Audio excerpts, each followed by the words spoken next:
Kalea's Adventure.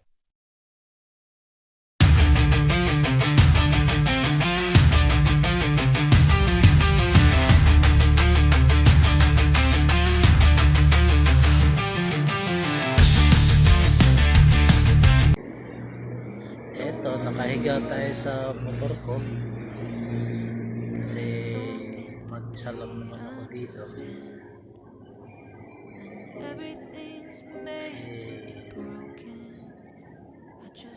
Wala, tamang muni-muni,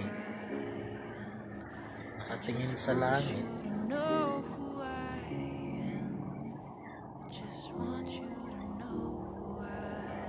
Ay, ang sarap ng buhay pag ganito, payapa. Parang ang mga suliranin mo ay medyo nakakalimutan.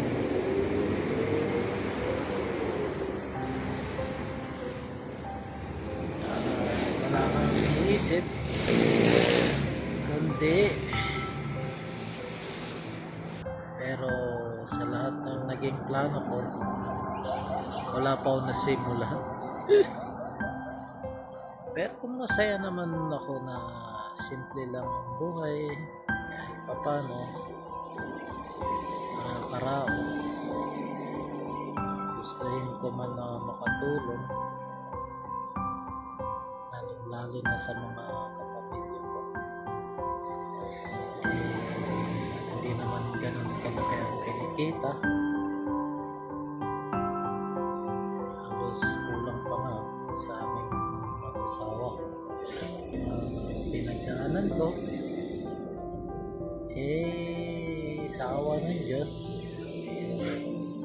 eto,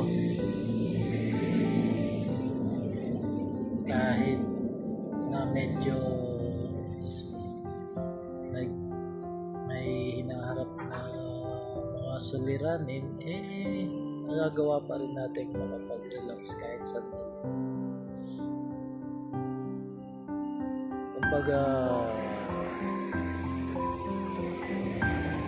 yung problema ay parte na ng buhay ng tao. Kaya sa mga may nararanasan na suliranin, mga bigati, o kung ano mang sa palagay nyo hindi nyo na kaya, wag, mga kalayas, mga katropa,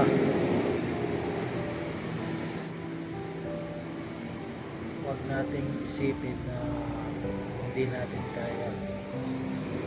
Isipin natin na sa bawat oras, minuto, segundo, asahan na natin na laging meron tayong haharapin na panibagong pagsubok sa buhay.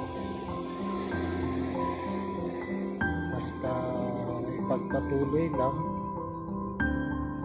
huwag gumawa ng masama, maging parehas tayo, sikap tayo kahit nahihirapan, tuloy-tuloy lang. Huwag kang panghinaan ng loob. Kumbaga, isipin mo na lang na kaya natin yan. Kaya mo, kaya ko, kaya nyo. Kalea's Adventure. No matter how big the challenge, there's only one answer. Keep going. The only way you can guarantee failure is by quitting. If you never quit, you will never fail. Keep going. Keep going. Keep going. Don't try to bitch and moan. No